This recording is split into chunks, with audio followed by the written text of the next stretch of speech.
What's up, guys? Sam from Rad Junk here, and we're back at the junk. This is, out around a game store. We're doing game store stuff. We've got some life updates, things that are happening in the coming months ahead. And, me and Lucy are here doing store stuff. She's out here scrubbing the nastiest, stickiest zapper guns. So stay tuned. We're going to do store stuff. Just found like the most 90s coded thing. Look at that. Remember when yin yangs were on everything, including your Super NES case? Goodness gracious. Getting to explain to this child here, like, it was just yin yangs and smiley faces all over everything back then. There's no S on any of these, right? Yeah, no S is so far.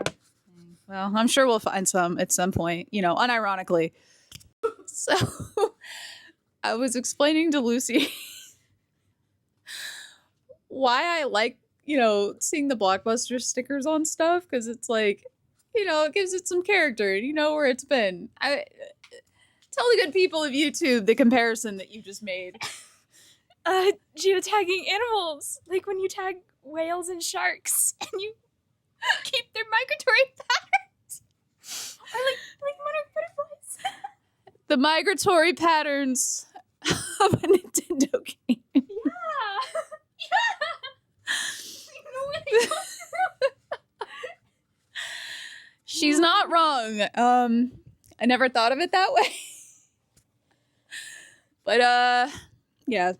Migratory video games. That's it. This is a person who never rented a video game because that wasn't a thing anymore, because Netflix killed Blockbuster and all that. But yeah, migratory birds, migratory Darkstalkers. I don't know. Right, so onto those life updates I was talking about. We've got a pretty busy convention schedule coming up for the rest of this year. The first one coming up is SoCal Gaming Expo. That's in Pasadena. That's June 6th through 8th. I can check my notes. I'll be there as a guest, and, Joe and I will be there hanging out. So if you're in California, come say hey. The weekend after that, which is June 14th and 15th, we'll be at Azalea CityCon in Mobile. Be running a game room, running some tournaments. I'm going to be doing some video game trivia. So, if you're local or local-ish, come to Azalea Creative Con, because it's a good time, and, small cons are the best. After that, look, I keep having to check my notes because I just have a lot. We're going to be at the Southeast Game Exchange, which is in South Carolina. That is going to be July 18th through 20th. I'll be hanging out there too. I've never been to that one before, so I'm excited. And then after that, we got Retro Fest, Retro RitCon. We'll be selling, we'll have a big vendor booth at that one. I think Kenna and Jay are going to be coming with us too, so, we'll have the whole crew. That's going to be October 11th and 12th.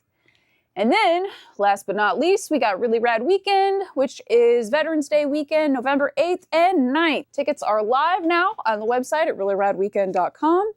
We've got some awesome guest announcements we're going to make. We've got some really cool stuff planned for this year. I'll be there, the whole crew, because that's our convention, I'll probably show up.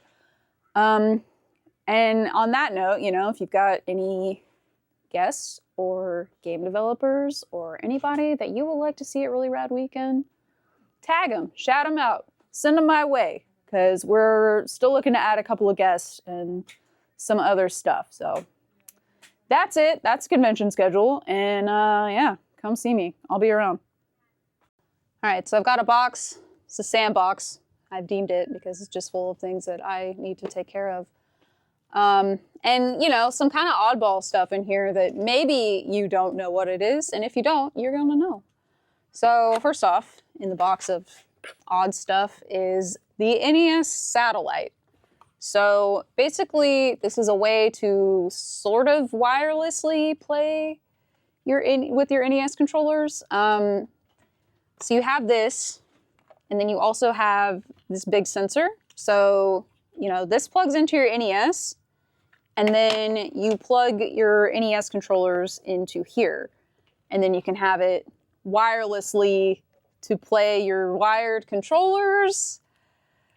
I mean, the concept I think is okay, but like you're wireless and wired at the same time, it's kind of odd, and also the signal on this isn't great.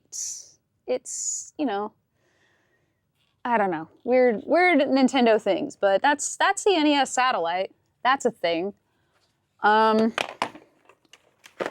in this box, it's a really small box. There's really not that much in it. We have the Game Saver Plus for the Super Nintendo. So basically how this works, a lot of games back in the day didn't have internal saves. So, you know, you had to do a password, or, you know, some of them did, like Zelda, Mario, like those have save batteries that allowed them to save, but like some games didn't. So what you do, you plug this bad boy into your Super Nintendo, plug this into the back. It requires a whole lot of AA's. And you plug your game into it, and it will hold a save for your game. But as soon as those batteries die or this thing comes unplugged, then it's done for. So you have to, you know, make sure that this thing has power at all times. You know, much like a save battery, but way less efficient. So I guess if you want to save that game of Tetris, this is for you. For what? I don't know. But yeah, that's my maybe not so great any Nintendo. Well, this is Super Nintendo. Maybe not so great Nintendo accessories that you may have not known about. You too can own a game store and sit and price games and eat salad out of a bag. If you've been watching this channel for any amount of time, I have been reiterating for a long time that if you're bringing games to a game store, you should clean them, right, before you bring them in. Clean your games, clean your consoles. And, you know, if you're expecting to get the most money out of your games, clean them before you bring them to a game store. So I bought the stack of games today. Kind of a risk on my part because they are just so crusty. I didn't pay very much for them, and you know, if I can get them to work, it will pay off in my part. But like, they're going to require some work. So we're about to do some crust busting. It's been a minute, but yeah, we're gonna scrub some really dirty, nasty games. So we've got like, you know, No Mercy. Like, I don't know if you can really see, but like these are absolutely disgusting. Yeah, they're really gross. And like I said, I didn't pay very much for these games. There were also some Genesis games. You know, there's a Toe Jam and Earl, which is always a good one.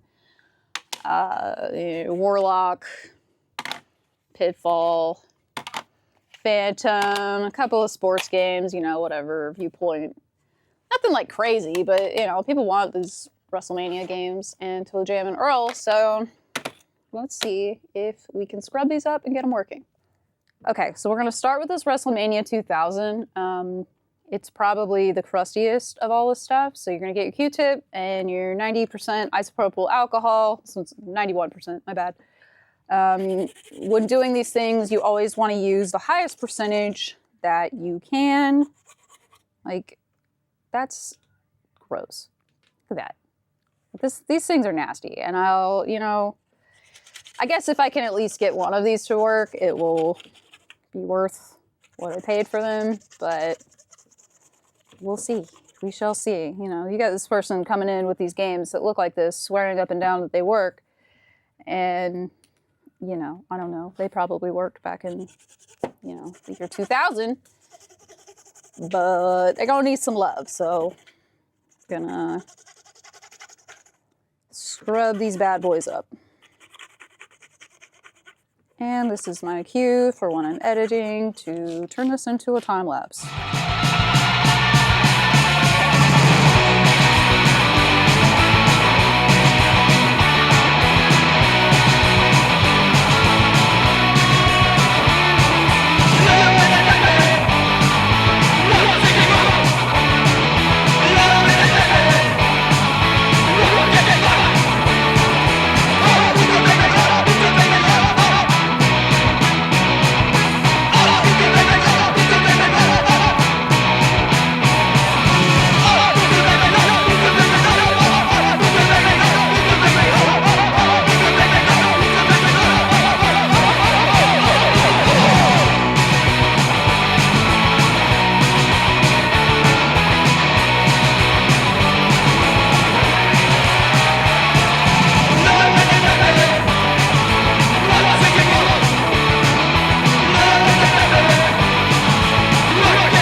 I think I'm going to start a new series called, like, Gen Z reacts to older technology. Because Lucy's mind's just been blown by so many different things today, from the 1900s. Also, fun facts for your life. In case you didn't know, all PS3s, whether they are backwards compatible or not, will play PS1 discs. Doesn't matter if it's not a backwards compatible one. It will play PS1 games. Lucy didn't believe me, but look, here she is trying to play the next Tetris. Look at that internal memory card. Oh, wow. I need a pug. Look at that. PlayStation format disc. She was like, hey, I really want to play the new Tetris. And I was like, well, the next Tetris. Oh my god, excuse me. The next Tetris. Look at that. It's Playing the on jelly. It's the jelly Tetris. Playing on our sad, slim PS3 tester, but yeah, that's... I literally have a slim PS3. Yeah, well, you can buy this game and play it now. Oh my god! Oh my god! Wait! She's gonna cry of excitement. Oh my god! But yeah, that's the thing. You can play PS1 games on your PS3. Wow. Okay, so we're gonna test these N64 games first. These were so crusty, so let's see. Let's see if I was able to save them.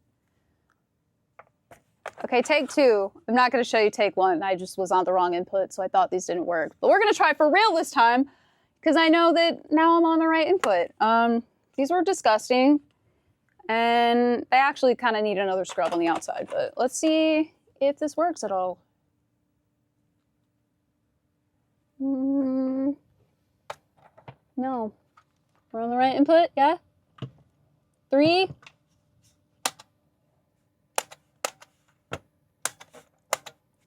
No, nothing.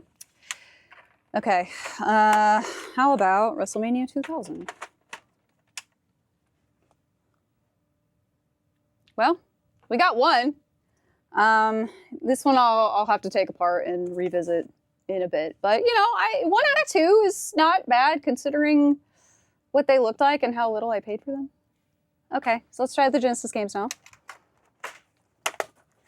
All right, we're gonna try the Genesis games next. Plugging into our jankiest tester Genesis, it works, but it doesn't have a button, so we have to turn it on with tweezers. But it looks like Toe Jam and Earl works! Yes. Okay, well that made, those 2 games working made this purchase worthwhile, so that's cool. Let's try the rest. Let's see. So, I hate the Model 3 Genesis. It's such a... I know, it's compact and tiny. Maybe I just hate this one because it doesn't have a button. But, wow, Warlock also working. Wow, amazing. God. Just in an awkward position and they don't want to come out. What about Pitbull?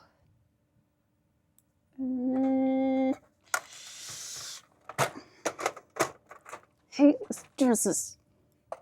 We need a new test Genesis. Okay, Pitfall still needs a little work. Phantom.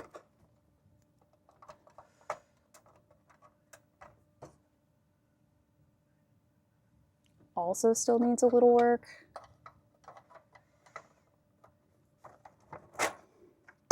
And Viewpoint.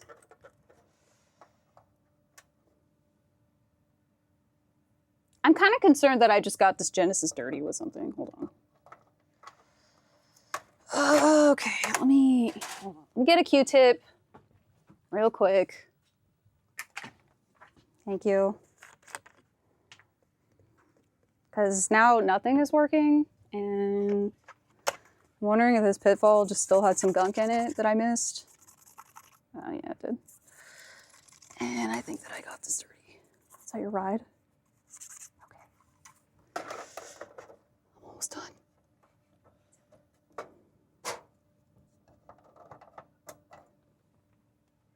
Okay, see, now it wants to work. I think these are just still a little dirty. But yeah, given the ones that already do work, I will, actually be able to make some money on these games. I really just care about this one and the wrestling games, but we'll take them apart and revisit. So that's today's crust busting. We were, you know, semi-effective. So clean your games. Don't trade in gross games. Okay, I lost my camera girl Lucy, but I got viewpoint to work, so we've got that going for us. Now we just got to try Phantom again. I gave it another scrub, and you know, if it works, then we're good.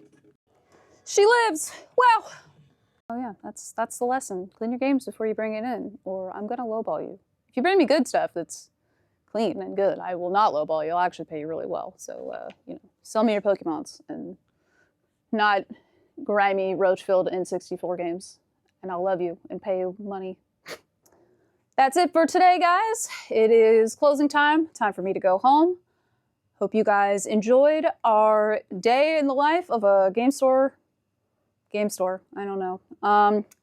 Make sure you come see me at all the conventions that I'm going to be at. All of them. Check out Really Rad Weekend. That's our convention here on the beautiful Emerald Coast.